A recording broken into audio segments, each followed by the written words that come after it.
93 বছরের পুরনো আইনে চলছে বাংলাদেশের বন বিভাগ, আর সেই আইন অনুযায়ী সংরক্ষিত বনের ভেতরে প্রবেশ করাও ফৌজদারি অপরাধ।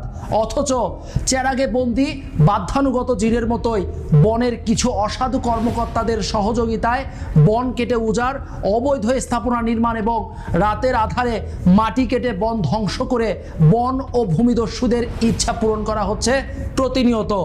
দেশের বনাঞ্চল ধ্বংসের সেই চিত্র আপনাদের সামনে তুলে ধরতেই এশিয়ান টেলিভিশনের অনুসন্ধানমূলক অনুষ্ঠান অপরাধের খোঁজের আজকের অনুসন্ধান। পুরো অনুষ্ঠান জুড়ে আপনাদের সাথে আছি আমি সাজ্জাদ হোসেন। নগরায়নকে যদি আরবান ফরেস্ট্রি আমরা করতে পারি, এগুলো আমাদেরকে অনেক বেশি ক্রেডিট দেবে। দর্শক, বনকে নিয়ে ভাবনার বাস্তবতার ফারাক বহুদিনের। ব্রিটিশ শাসন আমলে গঠিত আইনে এখনো চলছে দেশের বন বিভাগ। তারপরও বন রক্ষায় আদৌ কি তার সঠিক ব্যবহার হচ্ছে? হলেও সেটা কতখানি? সারা দেশের কথা না হয় বাদই দিলাম, গাজীপুরের বনাঞ্চল রক্ষায় বনের সেই আইনের কতটুকু পালন করা হচ্ছে, আর কতটুকুই বা তার গুরুত্ব দিচ্ছে বন কর্মকর্তারা?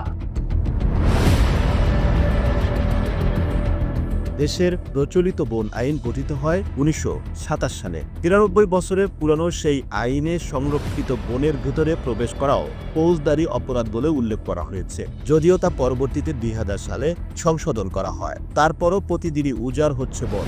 রাতের আধারে বনের ভিতরে মাটি কেটে বন ধ্বংস করে নির্মাণ করা হচ্ছে অবৈধ স্থাপনা।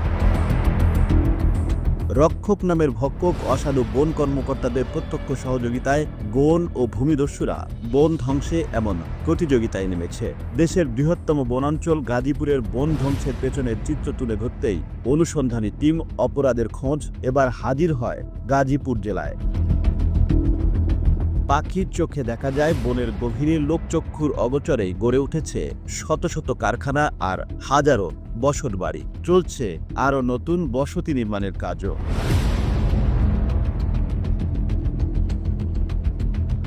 কর্মকর্তাদের নজরদারি উপেক্ষা করে গাজীপুর বনাঞ্চলে কিভাবে গড়ে উঠেছে এত কারখানা আর বসতবাড়ি?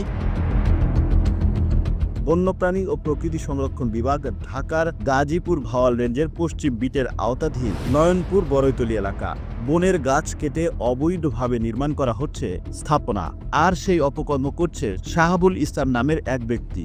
এমন সংবাদ পেয়ে গাজীপুরের স্থানীয় সংবাদকর্মীরা সংবাদ সংগ্রহ করতে গেলে শাহাবুল ইসলাম ও তার ছেলে আব্দুল্লাহ নীরবের নেতৃত্বে নাইম মিয়া সহ আরও 10-15 জন সেই সংবাদকর্মীদের উপর হামলা করে।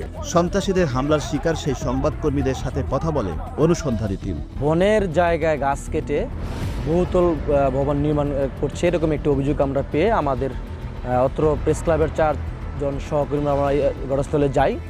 যাওয়ার পরে বিষয়টা আমরা তথ্য সংগ্রহ করার এক পর্যায়ে বনের জায়গার গাছ কেটে যারা বহুতল ভবন নির্মাণ করার যারা সহযোগিতা ছিলেন তারা আমাদের উপর অতর্কিতভাবে হামলা করে। প্রতিনিয়তই বাড়ছে বন দখল, বন ধ্বংস এবং গাছপালা কর্তনের ঘটনা। বন বিভাগের লোকদের যোগসাজশে এই দখল বাণিজ্য চলছে। যখন আমরা তথ্য সংগ্রহ করতে গিয়েছি, অতর্কিতভাবে বন খেকো এবং দালালরা অতর্কিতভাবে আমাদের উপর হামলা চালায়। যে ভবন নির্মাণ করছেন তাদেরকে আমরা প্রশ্ন করি যে আপনি ডিমার্কেশন থাকা সত্ত্বেও কেন আপনি বনের জায়গা দখল করে রাস্তা নির্মাণ করেছেন বা আপনি বনের জায়গা ব্যবহার করে ঘর নির্মাণ করছেন? এই প্রশ্ন করার পরই কিন্তু আমাদের উপরে অতর্কিত হামলা চালায়। আমাদের ক্যামেরা এগুলি সব ছিনিয়ে নিয়েছে। ওরা ঘটনাস্থলে আসার পরে সাথে সাথে জিজ্ঞেস করে যে আমরা এখানে কেন আসলাম, কী কারণে আসলাম এবং এখানে আসার অনুমতি কে দিয়েছে। তখন আমরা বললাম যে আমরা গণমাধ্যম কর্মী, আসলে আমাদের কাছে এই ধরনের একটা তথ্য আছে, সেটা যাচাই বাছাই করার জন্য মূলত এখানে আসা। তো আমাদের আর কোনো কথা না শুনেই ওনারা বললো যে আমাদেরকে চিনিস, আমাদেরকে জানিস, আমাদের পরিচয় না নিয়ে এখানে আসছে, এত বড় সাহস কই পেয়েছে। এই ধরনের উগ্র ভাষায় কথা বলার পর কিল ঘুষির এক পর্যায়ে তারা লাঠি রড নিয়ে আমাদের উপর আক্রমণ করে। দুঃখজনক হলেও বনের বিট কর্মকর্তাদের পক্ষ থেকে সেই অবৈধ দখলদারদের বিরুদ্ধে এখনো কোনো প্রকার পদক্ষেপ নেওয়া হয়নি। স্থানীয়দের প্রশ্ন, তবে কি বিট কর্মকর্তাদের নজরদারিতেই বনের জমিতে স্থাপনা নির্মাণ করছে ভূমিদস্যুরা? 5 আগস্টে ছাত্র জনতার আন্দোলনের পর সরকার সহ দেশের বিভিন্ন বিভাগে ব্যাপক সংস্কার হলেও বন খেকোদের দৌরাত্ম্য এখনও থেমে নেই।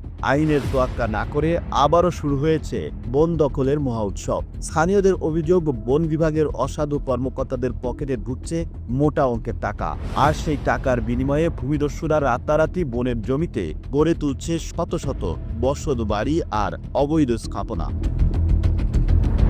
25 ও 26 নভেম্বর 2024 সাম্প্রতিক সময়ে গড়ে ওঠা অবৈধ স্থাপনার তালিকা করে উচ্ছেদ অভিযান পরিচালনা করে বন বিভাগ। কিন্তু স্থানীয় দখলদারদের কথায় এই অভিযানে 25 থেকে 30 বছর যাবৎ বসবাস করা বসত বাড়িও ভেঙে দেওয়া হয়। আর এই উচ্ছেদ অভিযানকে ঘিরে শুরু হয় অসাধু বন কর্মকর্তাদের অভিনব অর্থ বাণিজ্য। মাথা গোঁজার শেষ ঠিকানা হারিয়ে খোলা আকাশের নিচে বসবাস করছে অগণিত অসহায় মানুষ। তাদের অভিযোগ, ঘর নির্মাণের সময় বন কর্মকর্তাদের টাকা দিলেও এখন বিনা নোটিশে ভাঙা হচ্ছে বসত বাড়ি। শুধু তাই নয়, বন আইনে একাধিক মামলাও দেওয়া হয়েছে তাদের বিরুদ্ধে। এটা হইতেছে আমার ফরেস্টের থেকে মামলা দিছে আর কি, 3টা মামলা দিয়েছে। কেন মামলা দিয়েছে? এটা দিছে ওই যে আমরা ঘর করছি দিকে বিদায় তারা মামলা দিছে, অথচ ঘর তো নাই, মামলা তো দিয়ে বই রয়েছে। আমার ঘর নাই, ঘরের লেগে মামলা হয়েছে আমার। হ্যাঁ, আমার এই ঘরের মামলা আছে, যে ঘরে ভেঙে দিছে আমার। ফরেস্টর আমার 79 সাল থেকে আমার এইখানে 20,000 টাকা খায় আমার জায়গাটা ফরেস্টর দখল করে দিয়ে গেছে। কয় আপনি থাকে না। তারপর আমার 2টা ঘর করছি, 2টা ঘর গিয়ে ভেঙে করছে। কি সমস্যা হয়েছে ফরেস্ট ডিপার্টমেন্টের টেয়া দিতে অনেক মনে করেন আঙ্গুর আর চাল চুলা কিচ্ছু নাই। তারা যে লক্ষ লক্ষ টেয়া নিল ফরেস্টারে নিয়ে মনে করেন বাড়ি ঘর করলাম, আবার মামলাও দিল। তার বউর নামে মামলা, পুত্রের নামে মামলা, তার নামে মামলা, জেল খাইতেছে। তারপর তার বাড়ি উচ্ছেদ করছে। গার্ড ফরেস্টার লোকেরা তারা টাকা পয়সা নিয়ে কইছে যে এখানে এরকম ভাবে ঘর করেন, তারা বিট প্রতি ঘর প্রতি তারা টাকা নিছে। গার্ড ফরেস্টার লোকেরা টাকা দিয়ে, তারা অনুমতি দিয়ে তারা এনে থাকানোর আমাকে করে দিয়ে গেছে। আমাদের বাড়ি 26 বছরের বাড়ি, নাম আমরা কোনো নোটিশ পাইনি, আমাদের কোনো নোটিশ দেয় না। ওইখানে দিছে শুধু লেখা আছে সাম্প্রতিক সময়ে যারা বিভিন্ন স্থাপনা তৈরি করে আছেন, তাহলে আমরা সাম্প্রতিক সময়ে বলতে যারা ওই তাৎক্ষণিক করছে, তাহলে আমরা তাৎক্ষণিক নিশ্চিত আমাদের ভাঙবে না। পুনর্বাসনের ব্যবস্থা না করে এ ধরনের অভিযান বন্ধে গাজীপুর জেলা প্রশাসকের কাছে বারবার আবেদন করে ভূমিহীন ভুক্তভোগীরা, কিন্তু এতেও কোনো সুফল মেলেনি। এখনও চলছে উচ্ছেদ অভিযান, ফলে আশ্রয়হীন হচ্ছে শত শত মানুষ। স্যার আসি এই যেইভাবে বাঙ্গার মধ্যে আসি, হয়তো বা এই যেইভাবে ওই যে রান্না বান্দা খোলা মাঠে করতেছি। তো আমি তো একটা অসুস্থ মানুষ, আমি তাহলে কই বসবো? আর এই বাচ্চারা নিয়ে আমি শীতের ভিতরে কোন জায়গায় থাকবো? আপনারা আমার একটা ঘর রেখে যান, আমার একটা ঘর রাখেন, আরগুলা ভাঙেন, আপাতত একটা ঘর থাকার জন্য দেন। তারা ছেলে মানুষ তো আর আমাদের শরীরে হাত দিতে পারে না। মহিলা গার্ডান ছিল, আর এই মহিলারা আমার ঘর থেকে বাইর করে দিছে। চাল নাই, মাল নাই, যাবার কই যাম বাবা? এত আসছে ফুটানে গাম খাইয়ে কামাই ফিরে কই যাম জায়গা আসছে। অভিযানের নামে সাধারণ মানুষের স্থাপনা উচ্ছেদ করা হলেও সংশ্লিষ্ট বিট ও রেঞ্জ কর্মকর্তার যোগ সাজশে নির্মিত স্থাপনাগুলো থাকছে অক্ষত। টাকার বিনিময়ে প্রকৃত দখলদাররা বরাবরই থাকছে ধরাছোঁয়ার বাইরে। যারা নতুন তুলছে বাবা হেইতে ভাঙবো, যাই না বাড়ির যাই দেখে যাই, বাড়িটা দেখে যাই। এই যে আমরা এই বাঙ্গা বাসায় থাকি, আমরা এই যে তিরপাল দিয়ে উপরে চালে তিরপাল দিয়া বাঙ্গা করে আমরা থাকি। আমরা কই থাকবো? আমাকে থাকার জায়গা নেই। পরিবেশ উপদেষ্টা রেজওয়ানা কামাল উনি বলছে, আমি নিজের চোখে দেখছি এই ভিডিওটা। তাহলে আমাদের অভিযান হলো শিল্পপতিদের জন্য, আমাদের অভিযান ভূমিহীনদের জন্য না। গাজীপুরের রাজেন্দ্রপুর বনাঞ্চল অসৎ বন কর্মকর্তাদের সাথে অপকর্মে জড়িয়েছে শহীদুল, দেলোয়ার, তাইজুল সহ আরও বেশ কয়েকজনের স্থানীয় একটি দালাল চক্র। নিজেদের পকেট ভারী করতে বনের কর্মকর্তাদের সহযোগিতায় বন উজাড় করে তৈরি করছে অবৈধ স্থাপনা। দশক বন ধ্বংসের মহাযজ্ঞে পিছিয়ে নেই বন প্রহরীরাও। চলুন এবার তুলে ধরা যাক বন প্রহরীদের কিছু অনিয়মের চিত্র। কামরুজ্জামান মোল্লা ভাওয়াল রেঞ্জের পশ্চিম বিটের ভারপ্রাপ্ত বিট কর্মকর্তা। তিনি একসময় বন প্রহরী হিসেবে নিয়োগ পেলেও হঠাৎ করেই হাতে পান আলাদিনের চেরাগ। সময়ের ব্যবধানে অদৃশ্য ক্ষমতায় হয়ে যান ভারপ্রাপ্ত বিট কর্মকর্তা, আর সেখান থেকেই শুরু হয় তার অবৈধ কর্মকাণ্ডের যাত্রা। কামরুজ্জামান মোল্লার এ সকল অবৈধ বন বাণিজ্যে সহযোগিতা করে আরও 5 জন বন প্রহরী: মিজানুর রহমান, জাহাঙ্গীর আলম, AKM ইফতেখারুল, নুরুল ইসলাম ও দেলোয়ার হোসেন। বর্তমানে এই কামরুজ্জামান মোল্লা বিকে বাড়ি বিটের ভারপ্রাপ্ত কর্মকর্তা হিসেবে কাজ করছেন। ক্ষমতা পেয়ে মোটা অঙ্কের অর্থের বিনিময়ে বিক্রি করে দিচ্ছেন বনের জমি। স্বৈরাচারী আওয়ামী দোসরদের সাথে বন বাণিজ্যের মহা উৎসব চালাচ্ছে এই বন কর্মকর্তা। বন বিভাগে 27 একর জায়গা দখল করে রাস্তা নির্মাণের নামে হাতিয়ে নিচ্ছে লক্ষ লক্ষ টাকা। এই বিট কর্মকর্তার নিরাপত্তাকে কাজে লাগিয়ে জয়নাতলা গ্রামে বনের ভিতর দিয়ে রাস্তা, বেসরকারি স্কুল, বসত বাড়ি নির্মাণ করা হয়েছে। আর এভাবেই অসাধু বন খেকোদের দখলে চলে গেছে বনের শত শত একর জমি। আমাদের যে রাস্তাটা শুরু মূলত হওয়ার কথা, সেই রাস্তাটা হয় নাই। সেই রাস্তাটা বাদ দিয়ে অন্য একটা রাস্তা তারা খুঁজে দূর দখল করে এই রাস্তাটা করতেছে। এই রাস্তায় কোনো কাগজপত্রিতে নাই। রাস্তাটা আসলে মূলত আমাদের রামচন্দ্রপুর বাজার 0 পয়েন্ট থেকে বয়রাতলি 0 পয়েন্ট বয়রাতলি স্কুল রুট, এটা না খুঁজে এখান থেকে মন্দিরের দিকে বয়রাতলি বাজার হয়ে স্কুল রুট, এই রাস্তাটা করতেছে।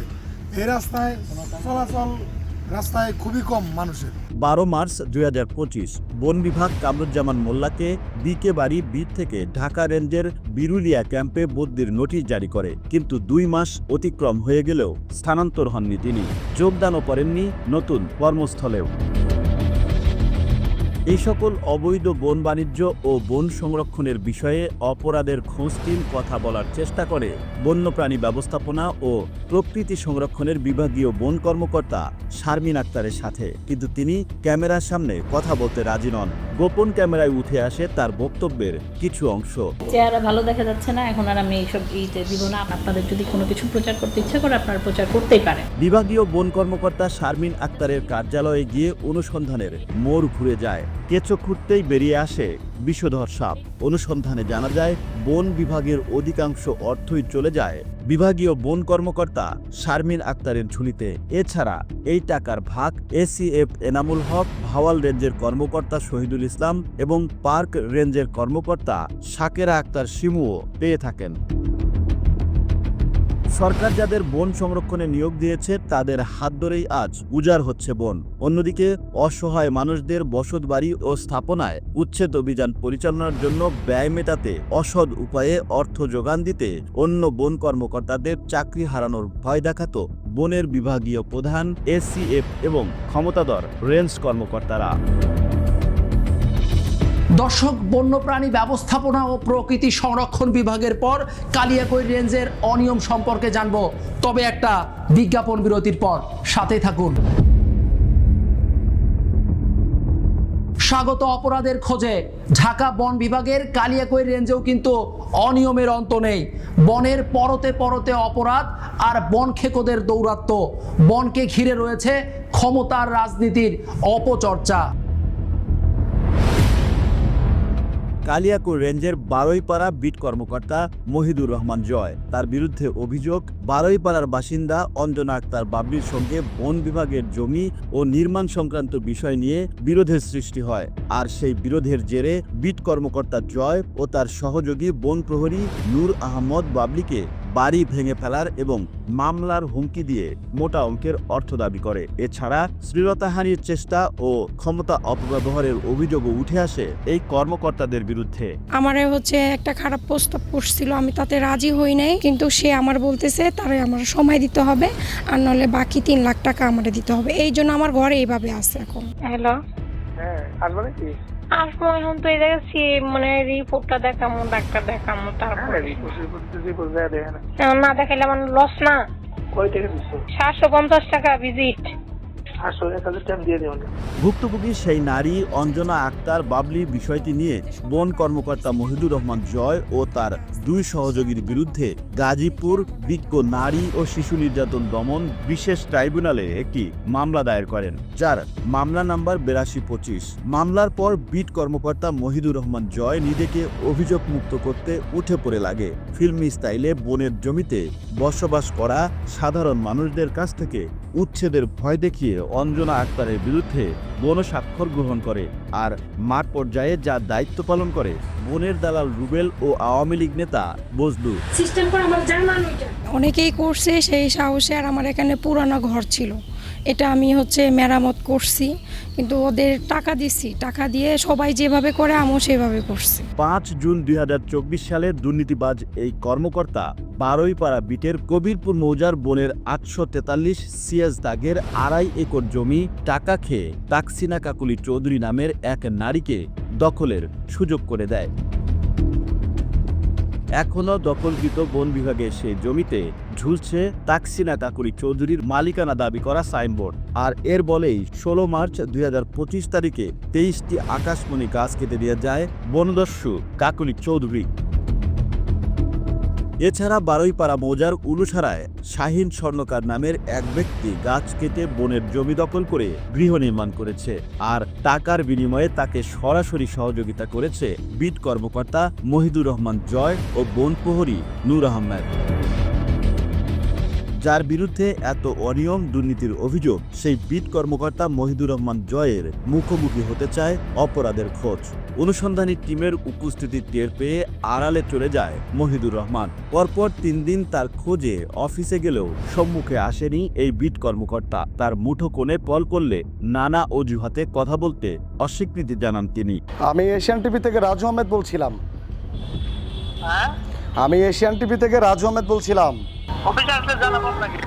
না, আমি তো অফিসে আসছি, এখন কি একটু আসা সম্ভব? আসা যায়?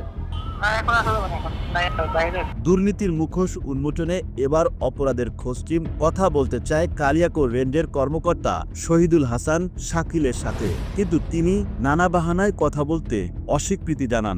অনুসন্ধান বন্ধ রাখতে আসে বিভিন্ন প্রস্তাব। অপরাধের খোঁজ টিম এতে বিচলিত না হয়ে আরও গভীরে অনুসন্ধানে নামে। একের পর এক বেরিয়ে আসে আরও বেশ কিছু চাঞ্চল্যকর তথ্য। এই বাড়িটা কার? বাগান মালি নূর হোসেন কালিয়াকৈর রেঞ্জের অধীনস্থ বন বিভাগের জমি দখল করে দীর্ঘদিন যাবৎ বসতি নির্মাণ করে বসবাস করছেন। বন প্রহরীদের যেখানে বন রক্ষা করার কথা, সেখানে তারা নিজেরাই বন দখল করে বসতি করেছে। আপনি কি নুরুল হোসেন? আচ্ছা, আপনি কি ফরেস্টে চাকরি করতেন? অফিসাররা কি এটা বনের জায়গা আপনি দিতে পারে, দেওয়ার ক্ষমতা রাখে? জায়গাটা তো সরকারের। আমি অবসর রাখছি, আমার শ্বশুর সিসিও আছে। ফরেস্ট ডিপার্টমেন্টের কোটিটার মালিক হয় কেমনে? দর্শক, ধর্মীয় প্রতিষ্ঠান নির্মাণের নামে বনে জমি দখল, দায়িত্ব পালন না করে বেতন আদায় এবং কথা না শুনলে নামে বেনামে গায়েবী মামলা বনের গভীরে, এ যেন নিত্যকার ব্যাপার। বিস্তারিত জানবো, তবে আরও একটা বিজ্ঞাপন বিরতির পর। সাথে আবারও স্বাগত অপরাধের খোঁজে। বনের গভীরে চলা নানা বন্য কর্মকাণ্ড, আইন শাসন কোনো কিছুরই তোয়াক্কা নেই। দায়িত্ব পালন না করেও ভোগ করে বেতন ভাতা। ধর্মের নামে বন দখল, চলে হয়রানি, হুমকি, হামলা মামলা। সব কিছুই আপনার কাছে নতুন মনে হলেও বনে কিন্তু এগুলো একেবারে স্বাভাবিক। থেমে নেই দখলবাজ আর বন খেকোদের দখল বাণিজ্য। বনের জমিতে মসজিদ নির্মাণ করে সম্প্রসারণ করা হচ্ছে দখলদারিত্ব। সাবেক রেঞ্জ কর্মকর্তা মনিরুল ইসলামের এমন কর্মকাণ্ডের বিষয়ে জানতে চায় টিম অপরাধের খোঁজ। মুঠোফোনে কথা হয় তার সাথে। অর্থের প্রলোভন দেখিয়ে কালিয়াকৈর রেঞ্জের বনের দুর্নীতি ও অনিয়ম নিয়ে সংবাদ প্রচার না করার অনুরোধ করেন তিনি। রাজু ভাই, এখন এগুলা একটু কাটছাট করেন তো, আপনি আসেন। এগুলা কাটছাট করার এবার কোনো সুযোগই নাই। প্লিজ ওটা তুলেন, কিন্তু কালিয়াকৈর রেঞ্জকে বাদ দিতে হবে। ওই অসহায় মানুষটার ব্যাপারে করেন না, মসজিদ, এটা আমার অনুরোধ। খলিলুর রহমান বিট কর্মকর্তা কাঁচিঘাটা বিট। তার দুর্নীতি আরও ভয়ঙ্কর, শিউরে ওঠার মতো। ক্ষমতার অপব্যবহার করে বনের পক্ষ থেকে গায়েবী মামলা দিয়েছে প্রবাসী জহুরুল ইসলাম ও মামুন সহ একাধিক ব্যক্তির নামে। বন আইন 1927 সংশোধিত 2000 এর 26(1) খ ধারায়, 26(1) ক ধারায় এবং 63 গ ধারায় গত 24 নভেম্বর 2024 তারিখে তিনি তাদের বিরুদ্ধে মামলা করেন।